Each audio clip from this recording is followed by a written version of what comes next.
करायचे स्मरण. जय जय रघुवीर समर्थ. जय जय रघुवीर समर्थ. श्रीमद्दास बोध. दशक 11वा. भीमदशक. समास 7वा. चंचल नदी निरूपण नाम. श्रीराम समर्थ. चंचल नदी गुप्त गंगा, स्मरणे पावन करी जगा. प्रचित रोकडी पहागा, अन्यथा नवे. जय सद्गुरु.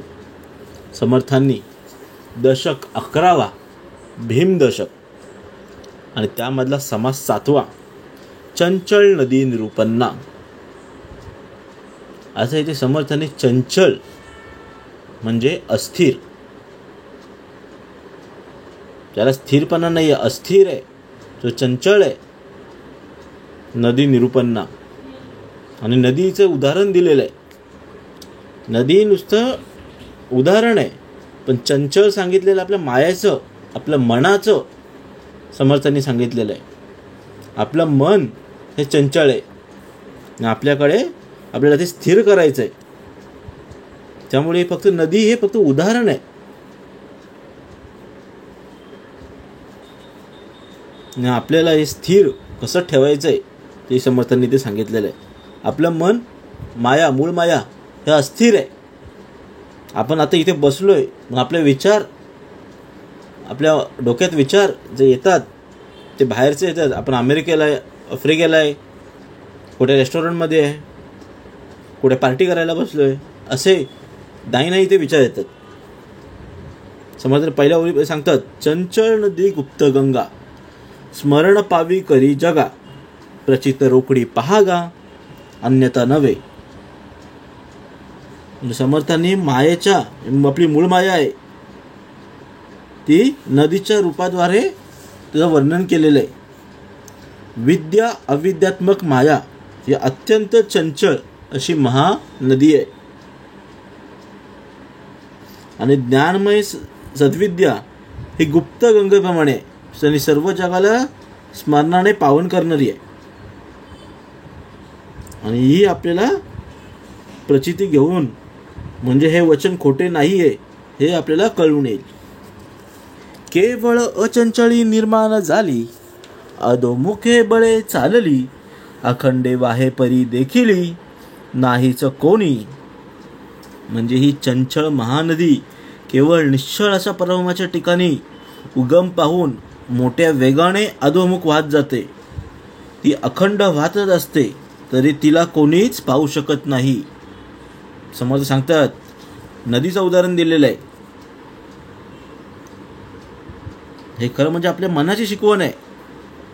आपलं मन जशी नदी निश्चळ आहे, अस्थिर आहे, तसं मन आपलं निश्चळ आहे, अस्थिर आहे,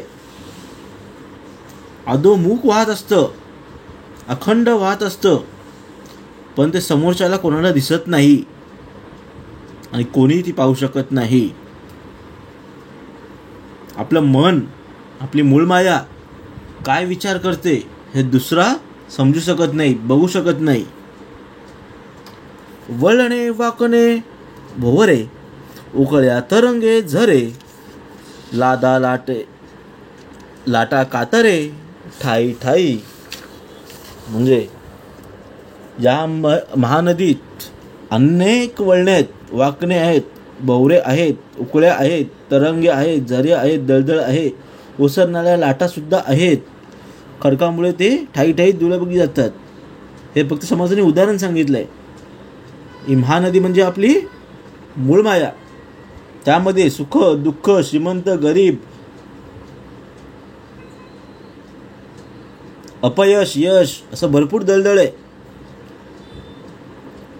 आणि आपल्याला हे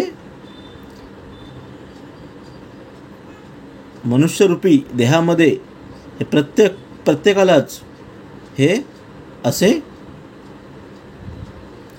ठाई ठाई दुभंगली असतात. शुष्क जळाचे चळाळ, धारा धबावे खळाळ. चिपळ्या चळाळ बळाळ, चपळ पाणी. म्हणजे कित्येक ठिकाणी तिचे पात्र कोरडच पडलेलं असतं, तर काही ठिकाणी तिचा प्रवाह धबधब्याच्या रूपाने खळखळाट करत कोसळत आहे. या अशा ठिकाणी पात्री आनंद असते आणि काही ठिकाणी खूप रुंदही असतं. काही ठिकाणी प्रवाह खूप जोरात वाहतो आणि हे पाणी अत्यंत चपळ असते. फेने फुने हेलावे, सैरा वैरा उदक धावे, थेंब फुई मोजावे, अनुरेनु किती. म्हणजे कित्येक ठिकाणी त्यावर फेस येतो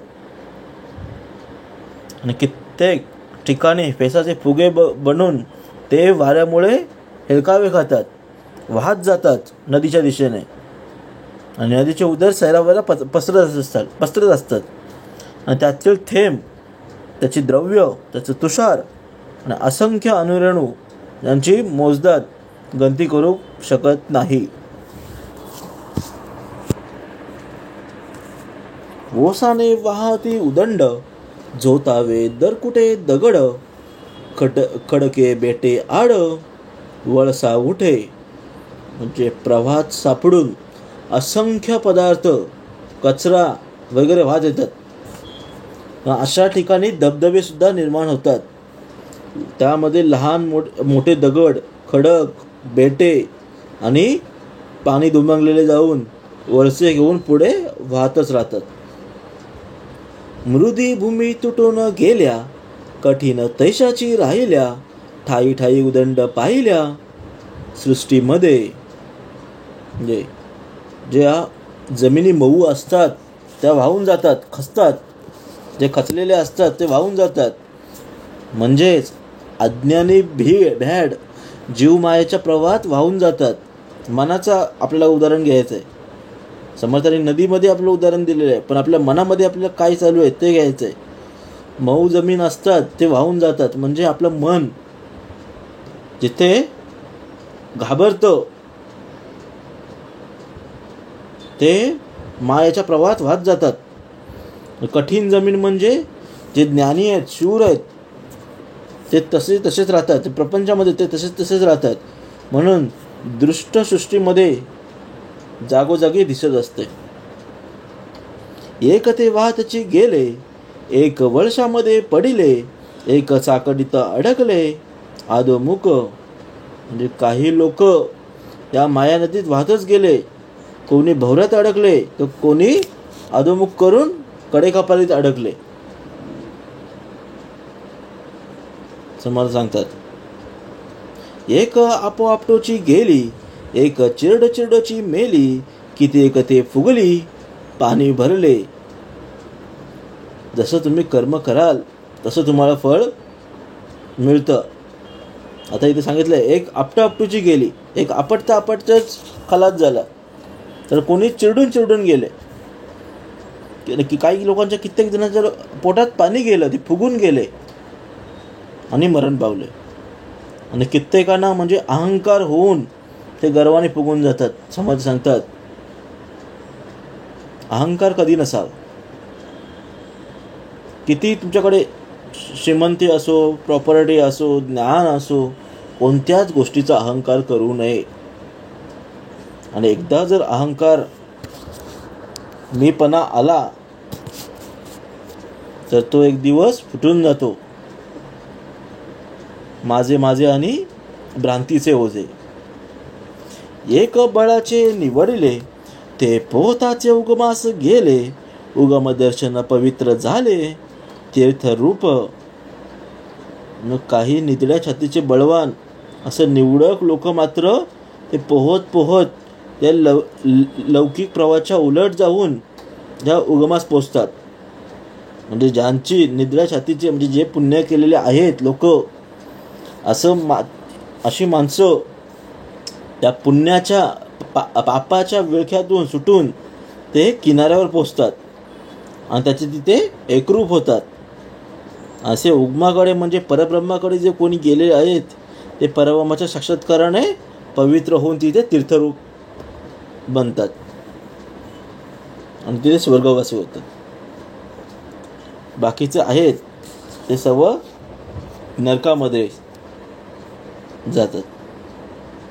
तेथे ब्रह्मादिकांची भुवने, ब्रह्मांडी देवताची स्थाने, उफरटी गंगा पाहता मिळणे, सकळांस तेथे, म्हणजे लौकिक प्रवाहाच्या उलट दिशेस जे जातात त्यांना तिथे ब्रह्मादी देवतांची भुवने व ब्रह्मांड देवताची स्थाने यांचं दर्शन घडतं.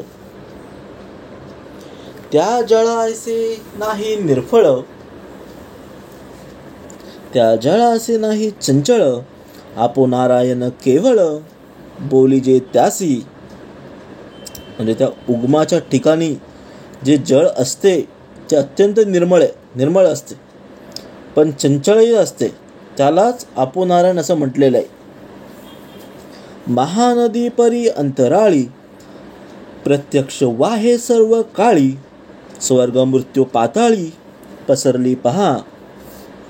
म्हणजे ही महानदी, महायामाय रूपी नदी अंतराळात म्हणजे चिदाकक्षात परब्रह्म स्वरूपात सर्व काळी प्रत्यक्ष वाहत असते, आणि ती स्वर्ग मृत्यू पाताळ या तिन्ही लोकांमध्ये पसरलेली आहे. अधोर्ध अदृश्य दृश्या, तिचे उदक करी वळसा, जाणणे जाणती जगदीशा सारखेच ते. म्हणजे खाली वर सर्वत्र 8 दिशांना या माया नदीचे उदक वेढून राहिलेले, आणि ज्ञानी लोक या महामायाला जगदीशासारखीच आहेत असं जाणतात, परब्रह्मासारखं आहेत असं जाणतात. अनंत पात्री उदक भरले, कोठे पाजर पाजरूची गेले, किती एक ते वेचले संसारासी. म्हणजे अनेक पात्रात म्हणजे प्राणी मात्रांमध्ये माया नदीचे उदक म्हणजे अहंभाव भरलेला आहे. पण काही पात्रातून मात्र ते पाजरून गेलेले नाहीच झालेलं आहे. म्हणजे साधू संत ब्राह्मण आदींचा अहंभाव मात्र वाढून जाऊन नाहीस झालेला असतो, आणि कित्येक त्या पाण्याच्या संसारासाठी त्याचा उपयोग करतात. एका संगे ते कडवट, एका संगे ते गुळचट, एका संगे ते तिखट, तुरट क्षार. म्हणजे जसं पात्र असेल तसं ते उदक बनतं. कडवटाबरोबर कडवट लागतं, गुळ बरोबर ते गुळचट लागतं, गोड लागतं, तिखटाबरोबर तिखट लागतं, तर तुरट बरोबर तुरट लागतं. तर क्षार असेल तर ते क्षार बनतं. म्हणजे ज्या गुणासोबत ज्या विषयांसोबत तुम्ही जाल ते विषय तुम्हाला आपोआप चिकटतील. आपल्याला यातून सुटायचं आहे. ज्या पदार्थास मिळे तेथे तद्रूपची मिसळे, सखोळ भूमीचे तुंबळे सखोळपणे. म्हणजे ज्या पदार्थात आपण मिसळून जातो त्याच्याशी आपण तद्रूप होतो. सखोल भूमी असेल तर त्यात ते सखोलप्रमाणे भरून राहते. समोर सांगतात आपल्याला पाण्यासारखं राहायचं आहे.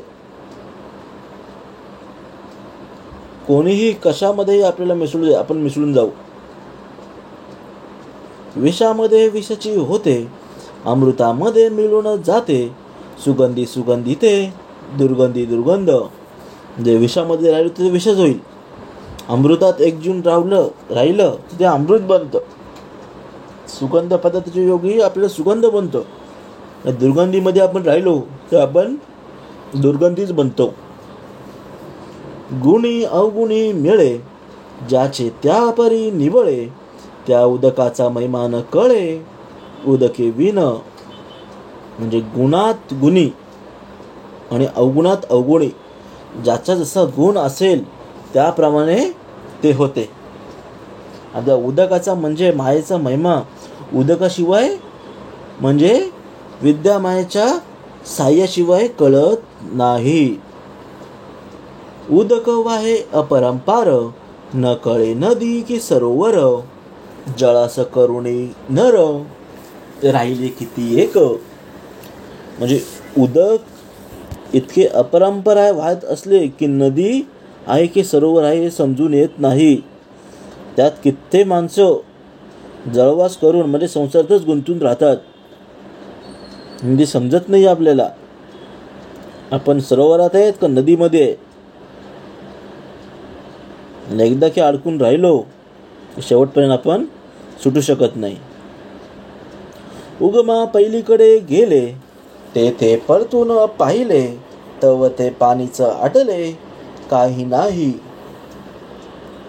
जे उगमा पलीकडे जातात म्हणजे मायेपलीकडे जाऊन परब्रह्मापर्यंत पोचतात, अशी माणसं त्यांनी मागे वळून पाहिले की त्याला सर्वच पाणी आटून गेलेले दिसते. म्हणजे तिथे पाणीच नाही आहे, तिथे काही प्रॉब्लेमच नाही आहे,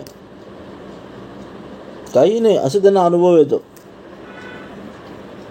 वृत्तिशून्य योगेश्वर याचा पहावा विचार, दास मने वारंवार किती सांगू. म्हणजे मीपणा विरहित जे साक्षात्कारी योगेश्वर, त्यांचा अनुभव असा असतो की या संबंधी श्रोत्यांनी विचार करावा. समर्थ सांगतात की वारंवार तीच गोष्ट किती म्हणून सांगावी. आपले समर्थ किती सांगतात तरी आपण ऐकत नाहीये. समर्थ म्हणतात किती एकच गोष्ट तुम्हाला किती वेळा सांगू. वृत्तिशून्य योगेश्वर याचा पाहावा विचार, दास म्हणे वारंवार किती सांगो. इति श्रीदासबोधे गुरुशिष्य संवादे चंचल नदी निरूपण नाम समास 7वा. जय जय रघुवीर समर्थ.